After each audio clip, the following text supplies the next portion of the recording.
Mm. Now you should be able to see a video screenshot. And if you couldn't before, you should now of the fight. Wait a minute. Okay. Let me get everything together here. Rose barely wins the fight. Several people believe Rose lost the fight. Rose cannot dominate anyone anymore. You can't dominate Miranda Maverick, and Blanchfield did. Nobody questioned the decision at the end of that fight. But in this fight, Rose struggled. As I expected, I said before the fight that Miranda might win this fight. I also said, don't be surprised if Miranda's striking is competitive with Rose's strike. And it was. Absolutely was. The problem is Miranda come out fighting from this southpaw stance, and she don't really have a straight left hand, and her left leg kick is not that great. From a southpaw stance, those are her most serious power strikes, hand and feet, and it's just not that effective. Her straight left is not as good as Rose's straight right. Um, Another big problem that I saw in this fight, a huge problem for Miranda, huge problem for WMMA in general, but Rose had a little more than Miranda, is counter striking. What is the deal with you goofy UFC trainers? Y'all not training your fighters to use counter strikes. You're not. You can tell by the way they fight, by all the missed opportunities that they just give away in fights. There's no way they're training to use counter strikes. But because Rose used or took advantage to counter more often than Miranda, it gave Rose a few more highlights. One that stands out is that roundhouse kick that Miranda went for. She completely missed and ate a two-punch combination. Didn't land that flush, but it didn't have to because she had no defense for it. Miranda and that style of hers, where she throw a punch, duck down, and she's charging forward, throw another punch, duck down, pop her head up, throw a punch. It's like, oh God. Some of your offense, it needs to be natural. It cannot always be trained fighting and trained tactics, and everything that you do in the fight is something that somebody showed you and told you and demonstrated. And it's like, no, you need some natural fighting abilities. Because I believe that Miranda should have walked Rose down. I believe most fighters should walk Rose down. Rose was the only fighter going for takedowns. So maybe that was the reason why. I just didn't expect Miranda to be scared to be taken down by Rose. Another thing, Miranda reminds me of Sarah McMahon and how she seems to have brain glitches in fights. Miranda is also kind of clumsy and wild, and she fails to capitalize on so many things. Like that triangle choke. It's like, why couldn't you get that? Why couldn't you get that triangle choke? She's just too wild. She's not that calculated. She has these glitches, you know? Uh Before the start of the second round, you saw Miranda hyper as all get up. I'm thinking to myself, girl, calm down. Calm down. Dancing, jumping around, swinging her hands, and doing all these gestures like, oh, Lord. Here it is. She need to be a little more calm, in my opinion. You make bad decisions when you're overly excited. That's why they always teach in fighting, or at least in boxing. I don't know what they're doing in MMA. At least in boxing, they teach you to stay calm. Why? Because being in an active fight is going to increase your heart rate enough. You don't need no extra triggers and anxiety, outside sources of anxiety. You need to stay as calm as possible. That way you can make rational decisions and you can think better. Because if I think if Miranda was a little more relaxed and made better decisions, did she have better performances?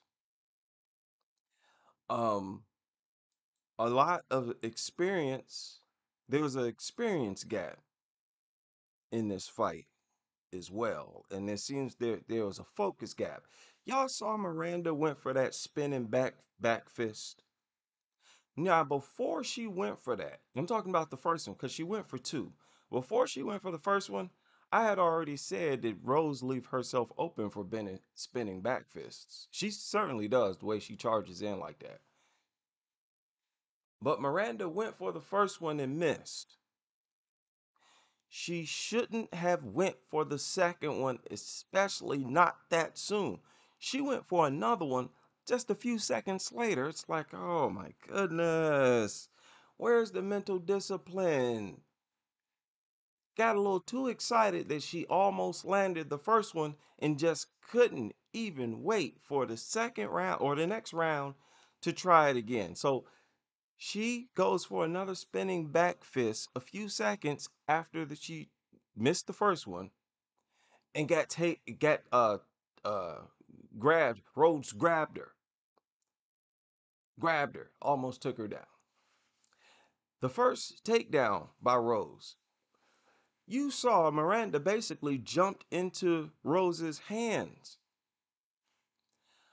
All that bouncing and oh my God, I told y'all about that little bouncing style that Miranda got.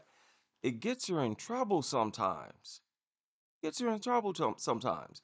And for a fighter who fights out of a southpaw stance, I expect your straight left to be better than that. I expect it to be your bread and butter. You got to be able to take advantage of being in an unusual stance, a stance to give a lot of orthodox fighters problems. You got to have some sharp weapons if you're going to fight from that stance. Miranda gives too much away. Aside from the lack of a straight left from Miranda Maverick, her right hand from her southpaw stance is not all that effective. You're not getting that many hooks or nothing like that. Her boxing in general is not all effective. You look in that first round, you'll see Miranda was even throwing she was air boxing. I distinctly remember two jabs that she threw out there, knowing full well they wasn't gonna land. So we had a little touch of Macy Barber shadow boxing in there. And now is not the time. It's really never the time to just throw shots out there.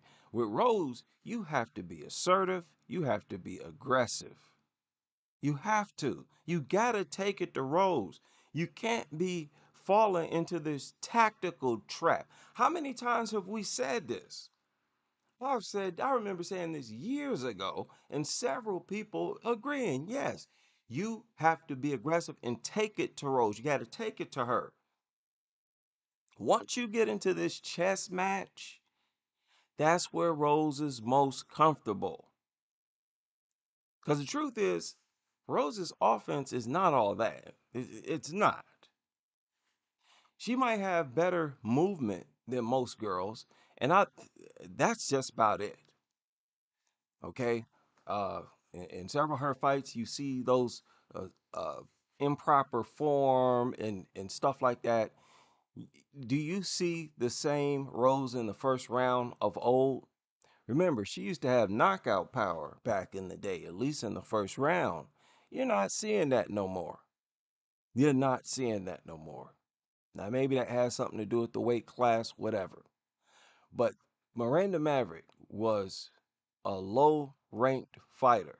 If there was any time that Rose should display some type of dominance, it should have been in this fight against a fighter who has been dominated before. On top of that, Rose is familiar with Miranda Maverick because they train together. Rose was ranked before this fight, ranked at number what, 7. Miranda Maverick number 11. So, yeah, and she's a former champion. Not long ago, fought Manon Fior. Rose herself was higher in the rankings not long ago. But did that look like a former champion against a recently unranked fighter to y'all? That's what it was. That's straight up and down what it was. Most people think of Rose Namajunas, especially at strawweight. You think of one of the best, okay? And you think of Miranda Maverick, especially when she was unranked. Like, not in her league. Did it look like that? Doesn't it look like if they fought 5 times, Miranda Maverick would win at least one of those fights? Rose did not look that far above Miranda Maverick or Miranda's caliber in that fight. Rose is on the decline. That's what it is. Girl's on a decline. On top of competition getting better, her getting older, you got young whippersnappers coming up. But Miranda at this point still makes too many mistakes. Her style has not matured. Miranda Maverick. What's lacking from her, in my opinion, is her mental game. Miranda lacks mental strength, focus, and she lacks assertiveness. Right? I don't know. She's almost like a kid in there. A kid in there. She'll see an opportunity and she, she's all in, and she's a little too all in, and misses it because she's not focused and sharp enough. She's just hyper and clumsy, sort of like a kid. And I won't say that it backfired or worked against her in this fight because this was a close fight. As bad as Miranda looked, she performed well enough to give Rose a tough fight. That knockdown was also goofy, and it was a knockdown that actually it had to count against Miranda on the scorecards because a knockdown is a knockdown. But she was extended on a punch that she had thrown herself and got clocked uh, with sort of a counter. And in situations like that, it's real easy to lose your footing, your balance. Because when you get hit in the face, like momentarily, you don't know what's going on. All you see is like white, you know. For a minute, you just can't see nothing. So it's real easy to lose your footing, even if for a split second, especially when you're in an awkward position like she was in with her body extended like that. Real easy to fall. That's why you saw she wasn't that hurt after she fell. She just lost her footing. But that still had to be counted as a knockdown. So for a knockdown to be counted against you in the round, that's a big deal. Again, Miranda just makes. How old is this girl, man? Because at some point you have to get to the point where in your career, your combat career, where you usually make smart decisions. All fighters get to that point where you're at your cerebral prime If you're thinking about something, engaged in anything for years, and you reach the point where you've done it for 10 years, you're expected to be better and make smarter decisions than you did 10 years prior. That's the way it is with everything. Like if you have a company that hasn't made any progress in 10 years, that is a failed company. Now, this is Rose's record. Miranda is 27, so she got a little bit of time, and she's gonna have to use it wisely.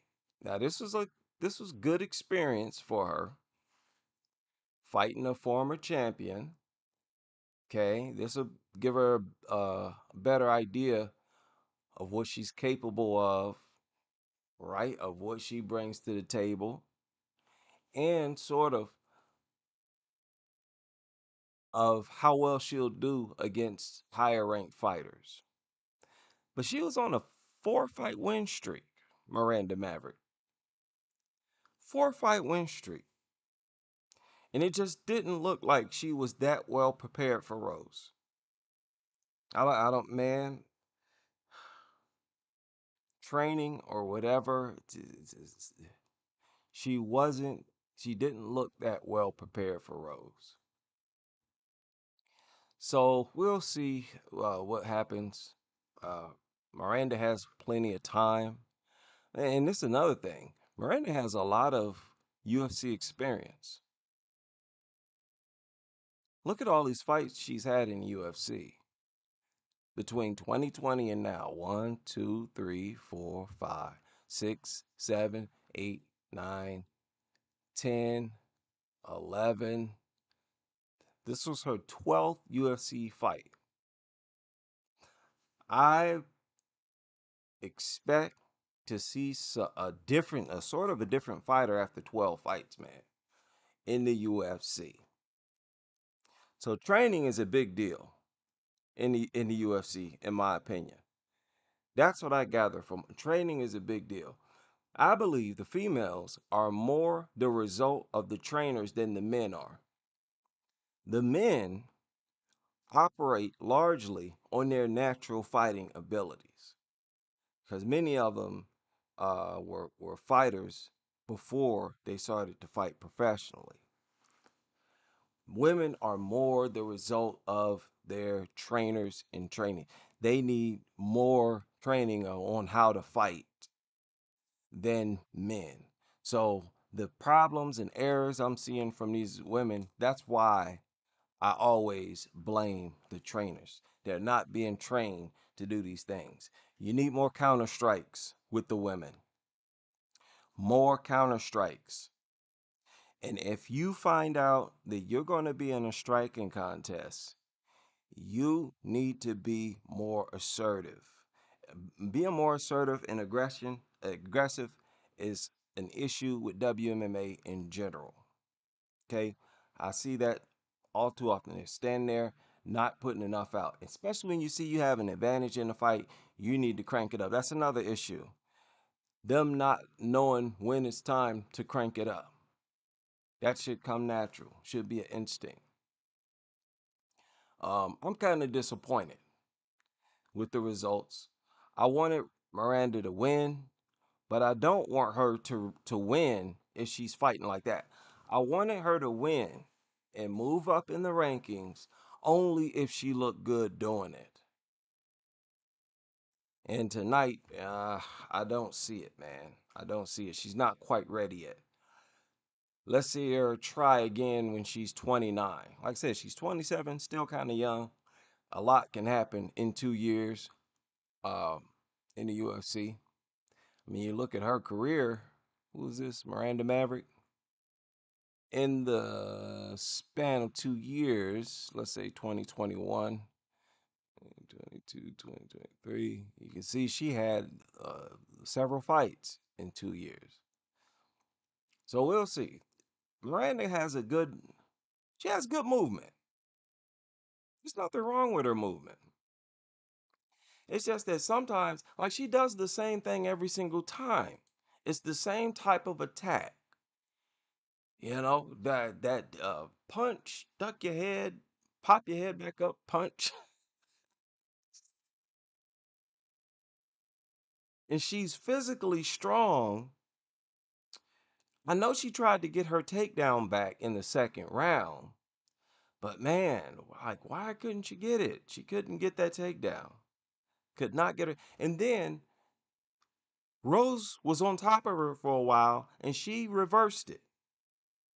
But when Miranda reversed it, she couldn't stay on top and maintain control because it was just too clumsy of a reversal. Face palmed. I'm like, oh my goodness, she just can't execute nothing right. She always go overboard.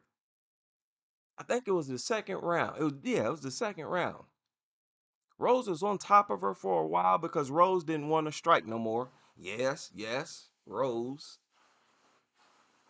That could have been a purely striking contest. But Rose did not want to strike no more. So Rose went for a takedown and Rose was on top for a while. And then Miranda reversed it. So I'm like, okay, yes. And then as soon as she did it, I'm like, oh Lord, can you maintain position, please?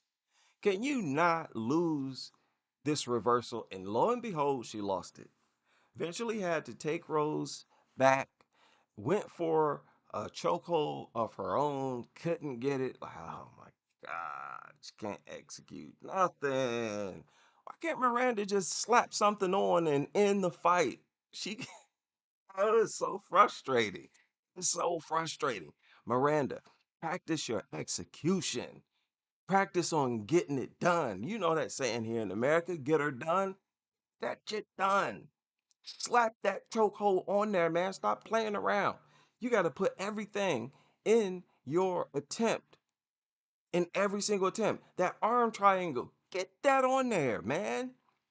It's like everything she tries to do fails, and she finds herself fighting her way out of a bad position. It's like, Miranda, Lord.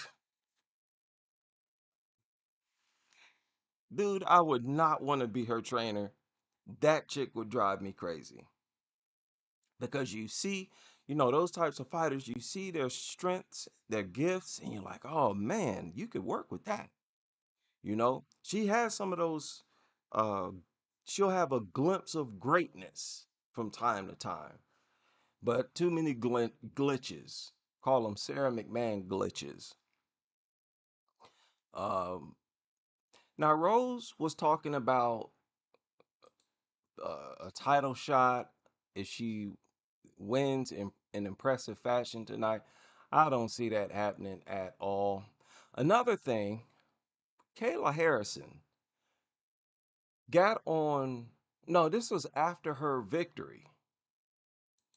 In the post fight presser, after her victory, a reporter asked her what weight did she rehydrate to. She told him that she rehydrated to 160 pounds. Okay? Then he asked her, what did you used to rehydrate to, when you were in the PFL fighting at 155?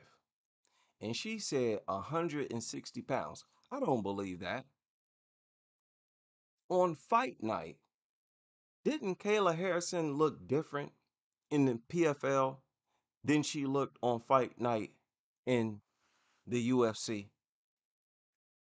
The difference is obvious. And I don't know why. I mean, she actually expected people to believe that. Wait a minute. PFL. We about to look at some now. Yeah, yeah, I heard you. I heard that, Kayla. I heard that, Kayla. You're not getting away with that. We about to look at some pictures of you, girl, right now. Because that's a big deal. Yeah, I remember I was talking about that. I said, I wonder how much did she weigh on fight? Look at her here. She does not look like that on fight night in the UFC. She does not. No way. Oh, and it's too bad. Okay, you do get. Look at this. Look at this. Oh, in the PFL, that girl was coming into that cage at like 170 pounds. A lot of people talking about her, walking around at 170 and whatnot, but so does Nunes. Nunes walks around just about at the same weight, don't she? I know at least 170 pounds. Nunes is giant, fighting at Bantamweight. So it's just that Kayla got a lot more muscle. Her muscles are more dense than Amanda Nunes, so it looks like a bigger deal. Now this is a good shot. Look at how fleshy she is. Look at this. Ain't hardly no definition. Can hardly see her veins. This is in PFL. You're sitting up there lying.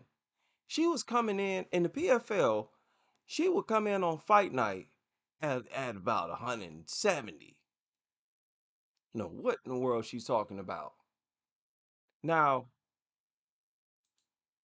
let's look at this here. Let's see how let's go to this fight right here. Now, come on. Who are you kidding? Kayla Harrison, who are you kidding? She looked like a whole different person on fight night in the UFC, fighting in the bantamweight division. No, you ain't gonna get away with that. Cause I clearly remember her on fight night in the PFL, thinking to myself, this broad is a giant, absolute giant. But that small window from the time you weigh in to when the fight starts, you can only rehydrate so much because your body can only absorb so much in so much time. Okay, you can't just bounce right back up to the same weight that you would had you weighed in at 155. You crazy? Let's look at this photo right here. This girl up here lying. And I'm saying that because with more muscle, you can rehydrate to a higher weight. I don't know how many of you are aware, but men are able to cut more than women. Look at that.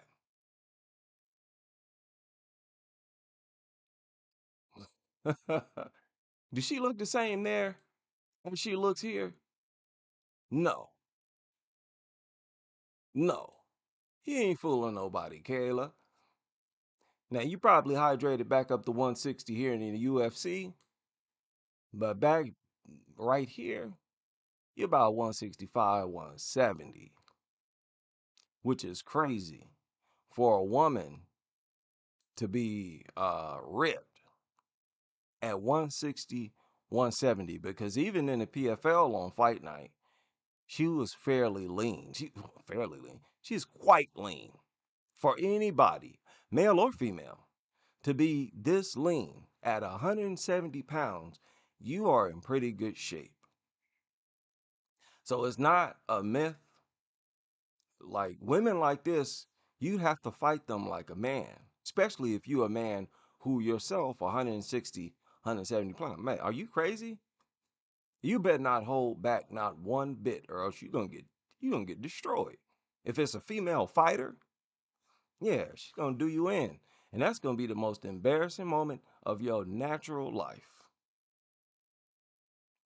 Right. Yeah, yeah, yeah. A lot of people talk about, especially Pena was talking about how Kayla Harrison. I saw the interview where Pena said at some point she took steroids. I think it was with Ariel Helwani. She said at some point in Kayla's career she took steroids. Now, I have to agree with Pena. Ain't no woman gonna develop arms like a body like this. What I do with it? naturally. Uh-uh. Most men don't look like this naturally, even after weightlifting. I mean, look at her arms. Look, her arms look better than the guy right next to her. Are you kidding? So that's a lot to contend with for the other bantamweights. Pena, somebody, whoever wants it.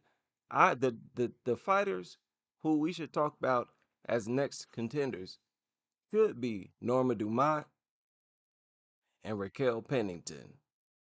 Now we have to deal with Amanda Nunes first. And I listen, it's a good fight. It's a big fight. WMMA needs big fights. Uh, but the thing is, what's going to happen afterwards? If Kayla loses, Amanda says she's going to stay. I don't know. It's not getting better. I'll put it like that. 135 is not getting better with all this going on. I would say that it's getting better if Nunes would just stay out of it, at least for now. At least for now. I don't think, see, this is what it is. I don't think Kayla has made that much of a mark in the UFC yet. What she's done is the equivalent of what Wei Lee did when she first got the belt. And I think Wei Lee had more fights before getting the title shot than Kayla. Yeah, she most certainly did. So Kayla didn't even do as much as Wei Lee did at the point when they both won the title. So there's not much to get excited about. I would prefer Kayla make a serious mark on the division first. You got Norma moving up. She on a real strong win streak. So is Aileen Perez. Hopefully, she can make her way up. She made some type of post where she talking smack. Um, and a bunch of people want to see her get beaten up. That's a good fight. To get some goofy twerker up there who legitimately earned her title shot, and she is annoying the way Aileen Perez is. You think that won't draw attention? People are going to tune in to see somebody like Kayla Harrison, a hillbilly from the United States. They will tune in to see her beat up a Venezuelan out there trying to twerk like she from the hoods of the United States. Talking about twerking up here, shaking her butt. That fight would draw attention. Uh, Norma Dumont, not so much of a character. She's not so much of a character. But I think enough people will want to see it for it to be significant for Harrison's career. She could also fight former champion Raquel Pennington. You know that's a dangerous fight. That's probably the most dangerous fight for Kayla Harrison, in my opinion, Raquel Pennington. But, Pennington is respected. She already fought Vieira. Um, and then I can see her if she beats Aileen Perez, Raquel Pennington, forget about not Pena, forget about Pena, and maybe Norma Dumont. You know, because man, this division it's still not being built, and as soon as we get some light, boom, Nunes is gonna come back and kill the only star that came out of this division. One with real accomplishments, a two-time Olympic winner and former PFL champion. So Kayla has to win this fight. And I'm thinking that the UFC wants this fight because they want Kayla to win. I think they want Kayla to win. And they want Kayla to take Amanda Nunes's legacy or stardom, I guess. But she don't need it. I think enough people are paying attention to Kayla. She don't need Nunes. So I don't know. As a company owner, as a company owner, I wouldn't like it. Like Nunes, no, you stay retired. Stay retired. We're gonna try to build some buzz, just like Nunes built her own buzz. Why can't Kayla? Why can't Kayla? Nunes had a buzz before she beat Cyborg. She was the champion. She built her own legacy slowly, fight by fight. Title defenses. That's how Nunes built her legacy. She didn't jump into fantasy matchups in her first title defense. Or no goofy nonsense like that. Just fighting the contenders. Why can't Kayla do it the same way? Why do we have to have this fake popcorn digital AI type of champion? Why can't we have a genuine champion who knocked off the fighters who worked their way up there? So we'll see what happens. I don't see the Bantamweight division being revived by this upcoming fight between Kayla Harrison and Amanda Nunes. Just don't see that. They also uh, they also rearranged the rankings, moved them rankings around. Bantamweight champion Kayla Harrison is now number 3. And it's weird how they do this. They should simply they should remove this. They so goofy up there. Staff up at UFC, they have to be drug addicts. Something's going on with these people. Remove this, goofies. What are you saying? That Shevchenko is the number 1 contender to the number 1 power, just like you're doing here? Natalia is the number 1 contender to the champion. If your face is up here, this is a different category up here. This is where the number 1, this is not where the contender goes. Number 1 contenders go down here. You don't put the champion up here. She's the pound for pound champion, goofies. But anyway, they got Whaley at number 2. Before they had Pena above Whaley, which they never should have done that. I don't know what in the world was going on in their head with that. Whaley was already always rightfully number 2.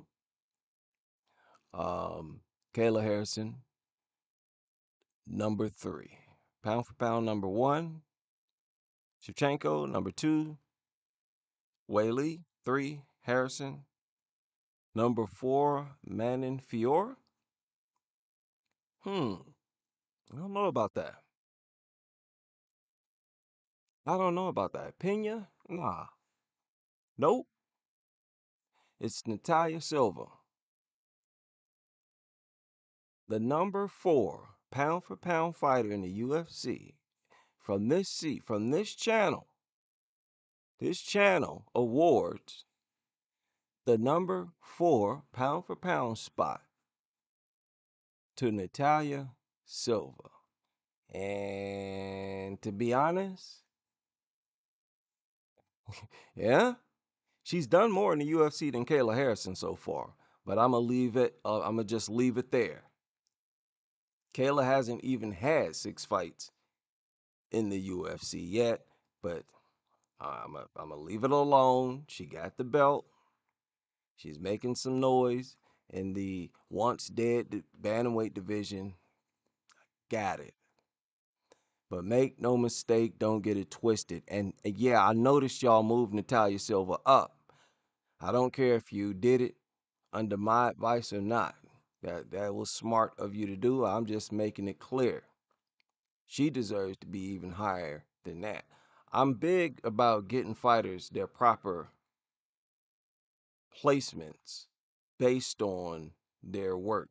I remember I did the same thing with Jillian Robertson when she was unranked, but she was smoking these broads and had the most stoppages. She had like the sickest stoppage streak in the UFC, but wasn't getting the respect in the rankings.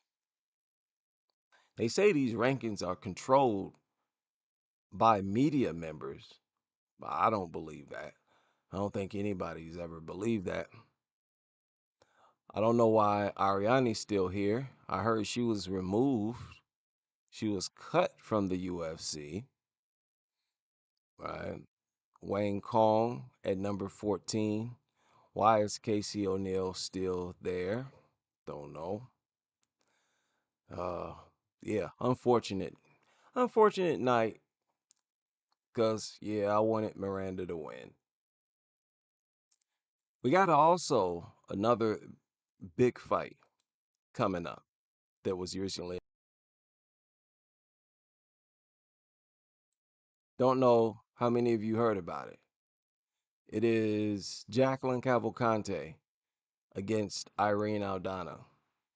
They are giving Cavalcante a shot at the number 6 fighter.